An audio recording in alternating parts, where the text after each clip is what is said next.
அருட்பெரும் ஜோதி அருட்பெரும் ஜோதி தனிப்பெரும் கருணை அருட்பெரும் ஜோதி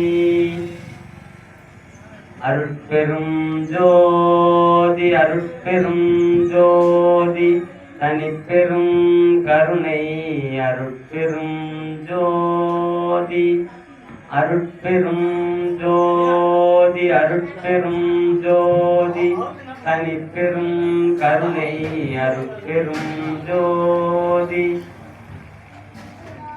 காசையும் பணத்தையும் கண்ணியர் தமையும் காணியின் ஆட்சியும் கருதிவேன் கண்டீர் நேசனும் திருவருள் நேசம் ஒன்றல்லார் நேசமற்றிலை இது நீரீரோ ஏசரல் அகற்றி வந்து என்னை முன்னாண்டீர் இறையவரே உம்மை இங்கு கண்டல்லார் ஆசையில் பிறரோடு பேசவும் மாட்டேன் அருட்பெரும் ஜோதி ஆனினும் நீதே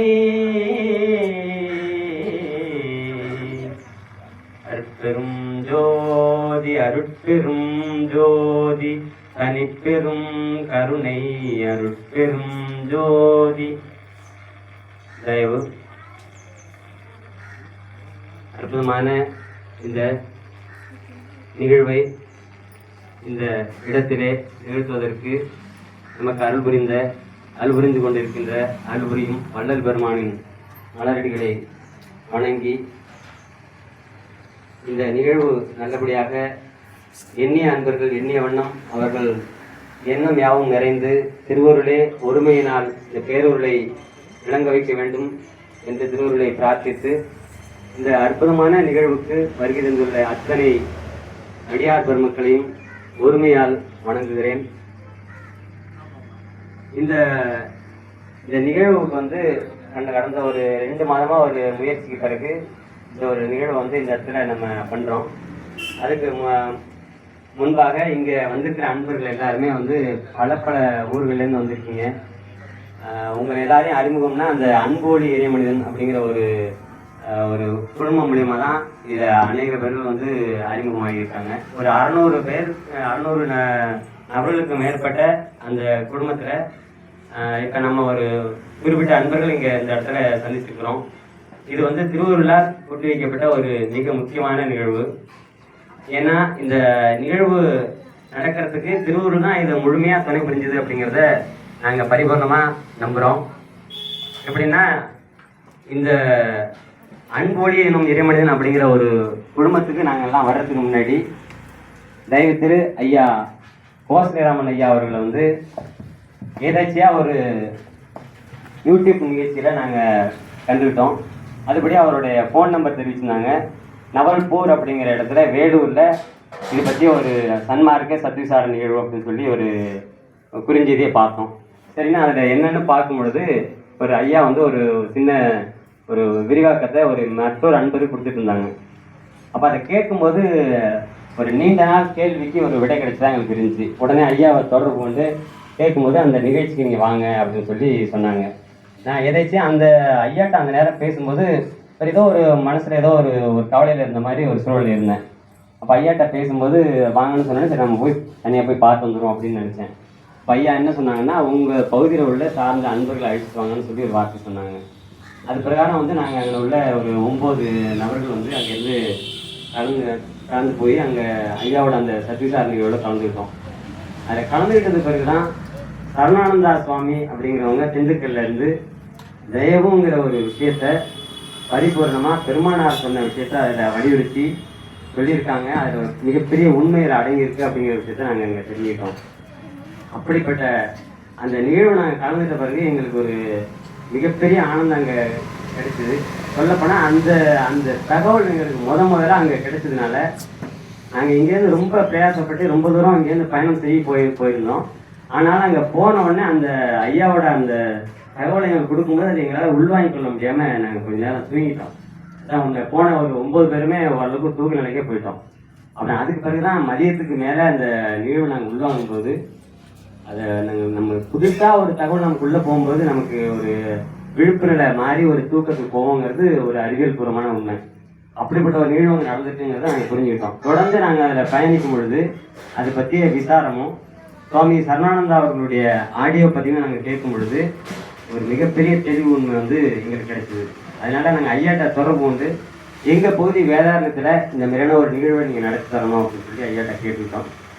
அதுக்கு நீங்கள் ஏற்பாடு செய்யுங்க வந்து பண்ணுவோம் அப்படின்னு ஐயா சொல்லியிருந்தாங்க.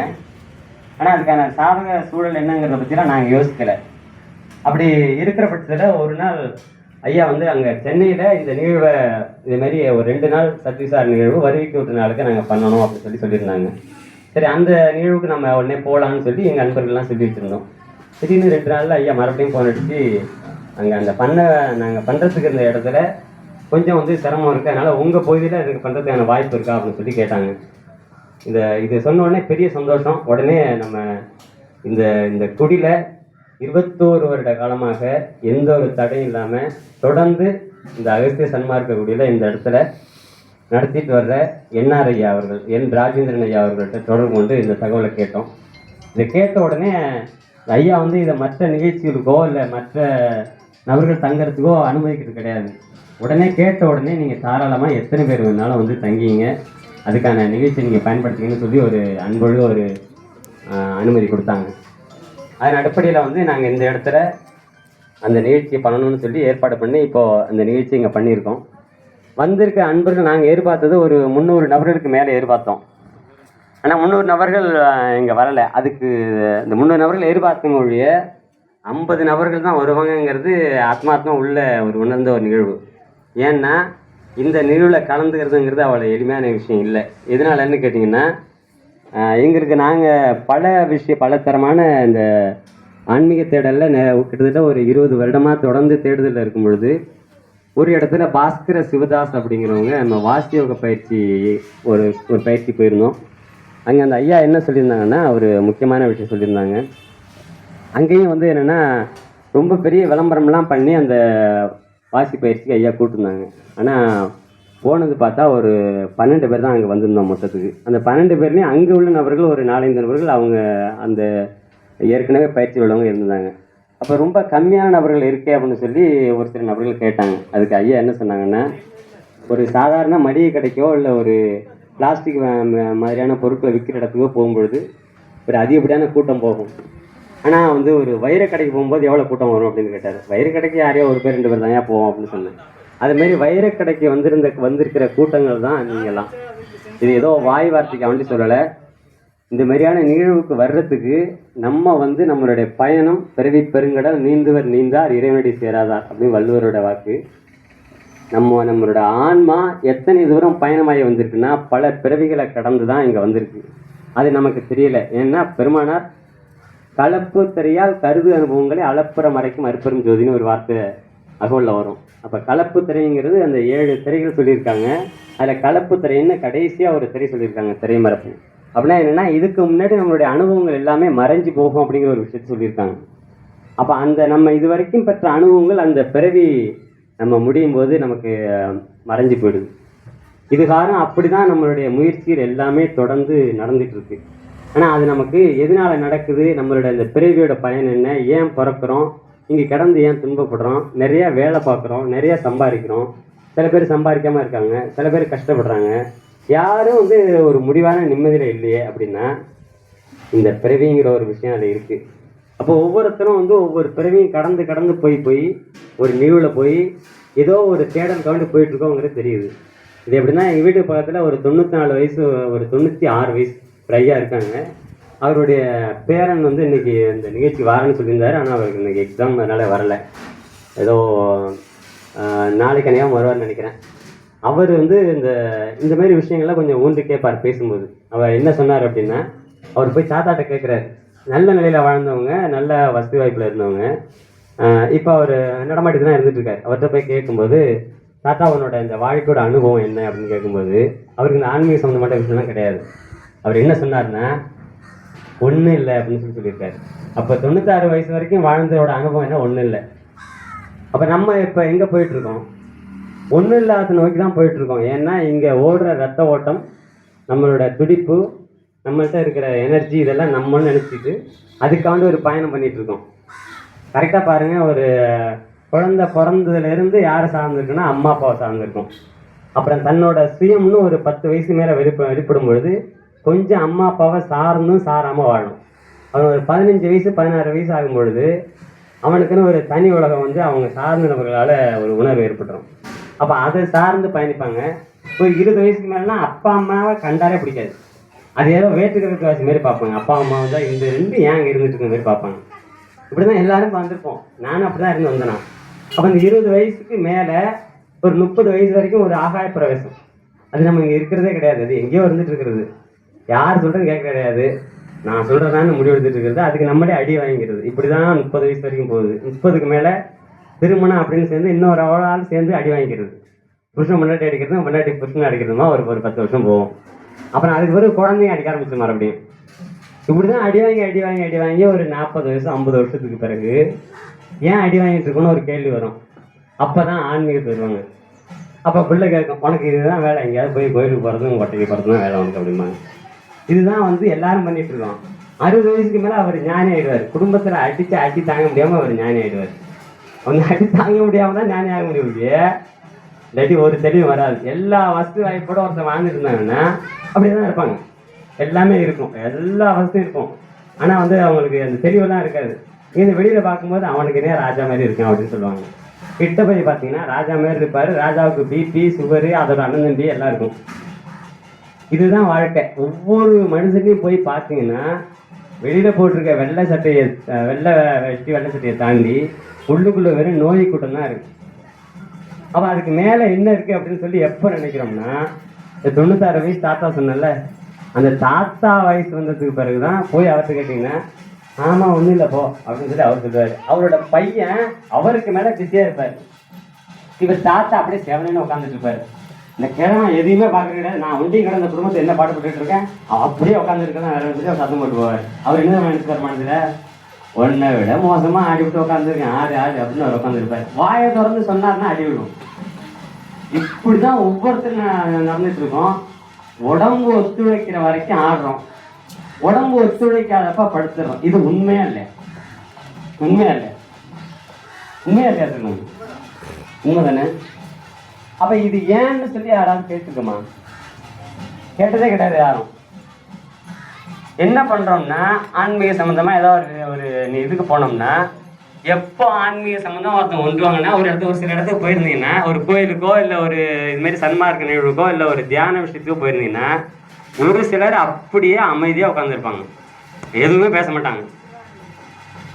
ஒரு சிலர் பார்த்தீங்கன்னா அவங்களோட திறமை எல்லாத்தையும் சுற்றி இருக்கவங்கள்ட்ட ரகலை கட்டிட்டு இருப்பாங்க. ஆனால் அது இப்படி இது அப்படி அப்படின்னு சொல்லி பயங்கரமாக பேசிகிட்டு இருப்பாங்க. ஒரு சிலர் ரெண்டும் இல்லாமல் கேட்டுட்டு இருப்பாங்க. அவங்க முன்னாடி மாதிரி இருக்க மாட்டாங்க, இந்த மாதிரி விவாதமும் பண்ண மாட்டாங்க.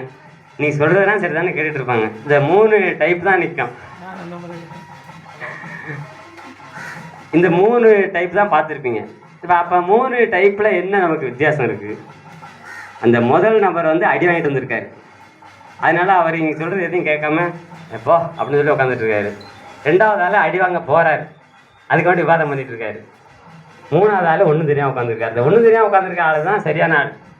அவருக்கு ஏதோ ஒரு வகையில் வழி கிடைக்கும். எப்போ வெறிஞ்சாக்கோட போகிறோமோ அன்றைக்கி தான் கிடைக்கும். சாக்கு மூட்டையில் ஒரு காவாசியோட தூக்கிட்டு போனோம்னா அங்கே உள்ளதையும் வாங்க மாட்டோம், இதையும் கொட்ட மாட்டோம். அப்போ சாக்கு மூட்டை நான் வெறிஞ்சாக்கு ஏதாவது உங்கள்கிட்ட கிடைக்குமான்னு தான் வந்துருக்கு, வேற ஒன்றும் இல்லை. அவங்க சொன்னதை உங்கள்கிட்ட பகிர்ந்துக்கலாம், அதில் அடி கொடுத்தீங்கன்னா வாங்கிக்கலாம், நல்லா இருக்குன்னு சொன்னீங்கன்னா சிரிச்சுக்கலாம், அவ்வளோதான். இந்த 3 வகையான வாழ்க்கை நம்ம வாழ்ந்துட்டு இருக்கோம். இந்த வாழ்க்கையை என்னங்கிறத வள்ளல் பெருமானார் மூலமாக வந்து இந்த உண்மை வெளிப்பட்டது. அது என்ன, வள்ளல் பெருமானார் மட்டும் வந்து தனியாக சொன்னாரா? எங்கள் அகஸ்தியர் இல்லையா, கோரக்கர் இல்லையா, அவர் திருஞான சம்பந்தர் இல்லையா, அவரெல்லாம் சொல்லாமல் இவர் என்ன தனியாக சொல்லிட்டார்?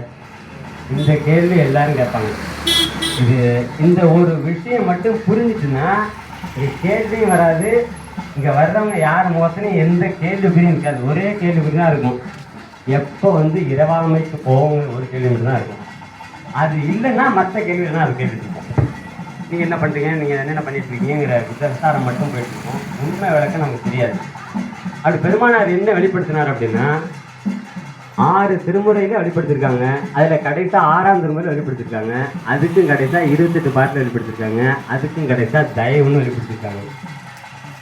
இந்த 4 விஷயத்துல வந்து யார் எந்த நிலையில இருக்காங்களோ அந்த நிலையில விட்டு நடந்தாதான் அடுத்த பலன் கிடைக்கும். அதில் உட்கார்ந்து வச்சு பேசிட்டு இருந்தாங்கன்னா அதுதான் இது அனுபவம் எப்படின்னா, இப்போ 6 திருமுறையில பெருமானார் வந்து இந்த 1864 வரைக்கும் உள்ளது. அந்த 5 திருமுறை வந்து அந்த பாடசாலை இருக்கும். 5ஆம் திருமுறைக்கு நேரம் உள்ளது 6ஆம் திருமுறை எப்படின்னா 65க்கு பிறகு எழுதியிருக்காங்க. 74க்கு பிறகு 74க்கு பிறகு வந்த விவரங்கள் வந்தீங்கன்னா சன்மார்க்கத்தால், அதுக்கு பிறகு சத்தியஞான சபை, மேட்டுக்குப்பம், அப்புறம் வந்து சித்தியோலா. இது வந்து இந்த 74ல். அப்போ இதில் அது வரைக்கும் சொன்ன ஏகப்பட்ட தோத்திர பாடல்கள் பின்னாடி இல்லை. ஏன் நம்ம ஏதாவது யோசிக்கணுமா? தொடர்ந்து யோசிக்கலாம். அதுக்கு முன்னாடி ஒரு சின்ன அறிமுக நாடகம் அந்த பிள்ளைங்க பண்ணுறாங்க. ரொம்ப நேரம் பேசினா உங்களும் தூக்கம் வந்துடும்.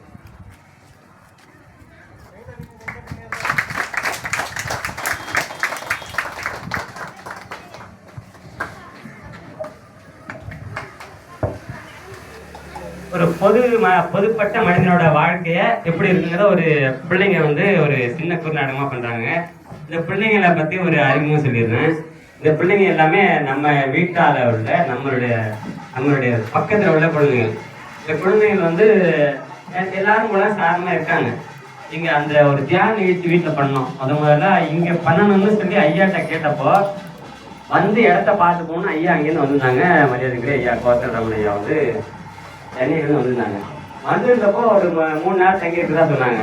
இந்த 3 நாளாக ஐயாவை மிஸ் பண்ணக்கூடாது, ஒரு சமயம் மூடு மாதிரி முடியாதான்னு சொல்லிட்டாங்கன்னா என்ன பண்ணுறது, அன்னைக்கே செய்யணும்னு சொல்லி 2 நாளாக திடீர்னு ஏற்பாடு பண்ணி ஒரு தியான நிகழ்ச்சி அங்கே எங்கள் ஊர் சுற்றுமணத்தில் பண்ணோம். அப்போ இந்த பிள்ளைங்கள்லாம் வச்சு ஒரு நாடகம் ரெடி பண்ணோம். அந்த நாடகம் பண்ணி முடிச்சது பிறகு இந்த பிள்ளைங்க எல்லாம் சைவமாயிட்டு, இதில் ஒரு 10 பிள்ளைங்க எல்லாம் சைவமாயிட்டு. அதான் இது ஒரு பெரிய சந்தோஷமான விஷயம். அதனால அந்த பிள்ளைங்களுக்கு ஒரு வாழ்த்து தெரியுங்க, கைப்பற்ற முடியுமா? இப்ப இந்த பிள்ளைங்களோட அந்த மனித வாழ்க்கையில உள்ள ஒரு அறிமுகம் எப்படி இருக்கும், எப்படி வாழ்ந்துட்டு இருக்காங்கிறத ஒரு நாடகமா எடுத்து காட்ட போறாங்க. பாருங்க.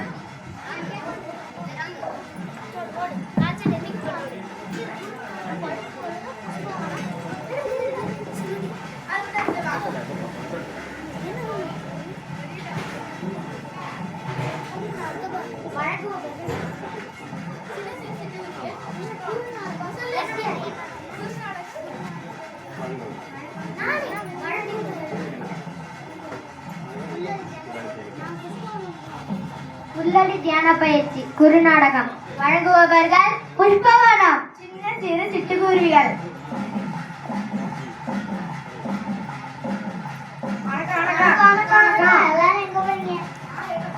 எல்லாரும் கூட்டமா எங்க போறீங்க? சும்மா பேச்சுக்கு சொன்னேன். இப்ப எங்க அவசரமா போறீங்க? எல்லாரும் கோயிலுக்கு போறோம். கோவிலுக்கா? அங்க போய் என்ன செய்வீங்க? என்னப்பா புரியாம கேட்கிறீங்க? காலங்காலமா கோயிலுக்கு போறது சாமி கும்பிடலாம். இன்னைக்கு ஏதாவது விசேஷமா இல்லாட்டி வேற ஏதாவது விஷயமா? அது ஒண்ணும் இல்லப்பா, மனசு கொஞ்சம் சரியில்லை, அதான் கோயிலுக்கு போயிட்டு ஒரு வேண்டுதல் வச்சுட்டு வரும்னு போறேங்க. மனசு சரியில்லையா? உனக்கு என்னப்பா மனசு சரியில்லை? வாழ்க்கையே ஒரே கஷ்டமா இருக்குப்பா. உனக்கு என்னப்பா கஷ்டம்? உனக்குலாம் வீடு வாங்க சொத்து சோகம் நிலம் காசு காரு எல்லாம் இருக்கு. அப்புறம் என்னப்பா உனக்கு கஷ்டம்? எல்லாம் இருந்து என்ன புண்ணியம்? மனசு நிம்மதியாலே. மனசு நிம்மதியாலே? அப்படி என்னப்பா ஆச்சு? அது ஒண்ணும் இல்லப்பா, 4வது பையனுக்கு தான் இன்னொரு பொண்ணு கிடைக்கல, அதான் கோயிலுக்கு போட்டு வேண்டுதல் போறேங்க. 4வது பையனுக்கு பொண்ணு கிடைச்சிட்டா உன் கஷ்டம் எல்லாம் தீந்துருமா? ஆமா ஆமா ஆமா, உடம்பு போயோட அவன் பார்த்துப்பான்.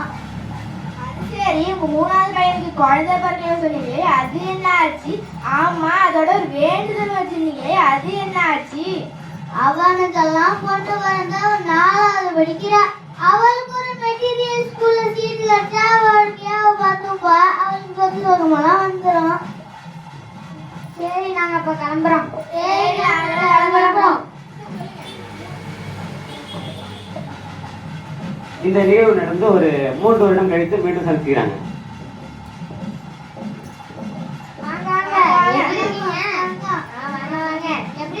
நல்லா இருக்கீங்களா? சௌகரியமா இருக்கீங்களா? நாங்க நல்லா இருக்கோம். எப்படி இருக்கீங்க? ஆனா என்ன ஆனா அவனால இழுத்து வச்சிருக்கீங்க. 4வது பையனுக்கு பொண்ணு தேடிட்டு இருந்தீங்களே, அந்த கவலையா? அட அது இல்லைங்க, அவனுக்கு கல்யாணமே முடிஞ்சிருச்சு. அடடே சந்தோஷம் சந்தோஷம். அட என்ன போங்க, ஒரு வார்த்தை சொல்லல. ஒரு வார்த்தை சொல்லியிருந்தீங்கன்னா நாங்களும் குடும்பத்தோட வந்து வாழ்த்திருப்போம்ல. அட நீங்க எங்க வேதனையை தூண்டிக்கிட்டு இன்னும் ஒரு குழந்தை இல்லைன்னு சொல்ல வரேன்.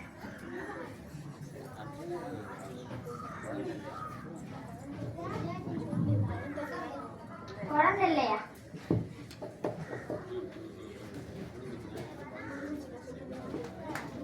இன்னும் வயசுல ஒரு புழு பூச்சி கூட இல்ல. ஏன் பூச்சி மாத்திரையில அதிகமா சாப்பிட்டுட்டாங்களா? அட நீங்க ஏங்க வேதனையை தூண்டிக்கிட்டு இன்னும் ஒரு குழந்தை இல்லைன்னு சொல்ல வரேன். இன்னும் உங்களுக்கு என்னங்க கவலை? 4வது பையனுக்கு தான் பொண்ணு கிடைக்கல. சரி போறோம்.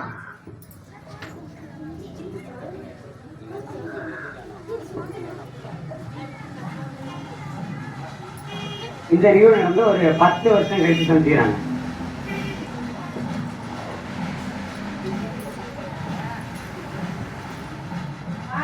எப்படி இருக்கீங்க? நல்லா இருக்கீங்க. நீங்க எப்படி இருக்கீங்க? யாரு? ராஜபாண்டி ராஜபாண்டி தானே நீங்க? ஆமா. சுப்புலட்சுமி தானே? ஆமா.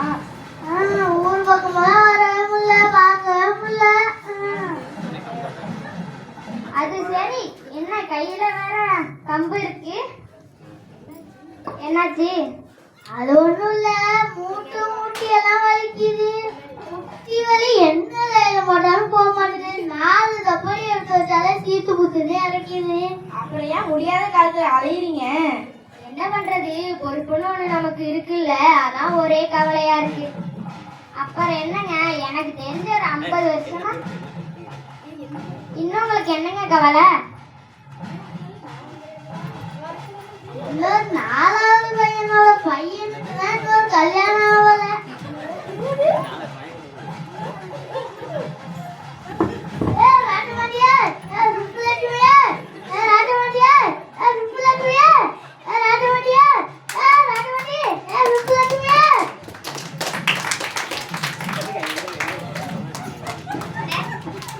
என்னங்க எங்களோட கவலைய சொன்னா நீங்க 2 பேரும் மயக்கம் போட்டு விழுவீங்க. அப்புறம் என்னங்க, எனக்கு தெரிஞ்ச ஒரு 50 வருஷமா நீங்க எல்லாம் ஏதாவது ஒரு கவலையா கோயிலுக்கு போயிட்டே இருக்கீங்க.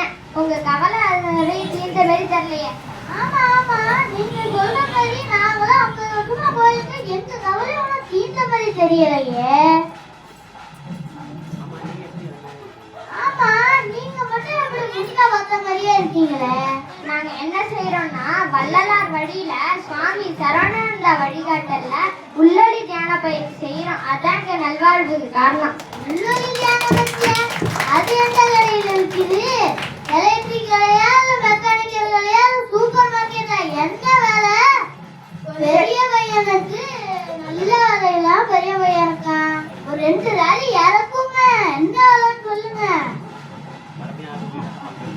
மறுபடியும் முதல்ல தான் ஆரம்பிக்கிறீங்களா?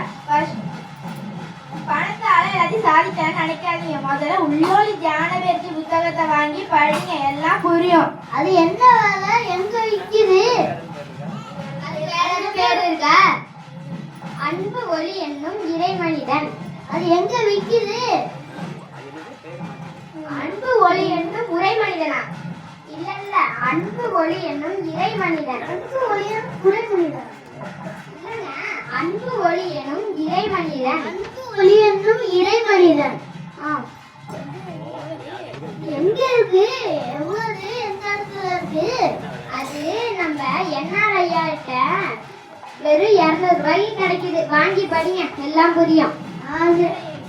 ரொம்ப என்ஆர் ஐயா சொல்லவே இல்லை, வெறும் 200 ரூபா தானே.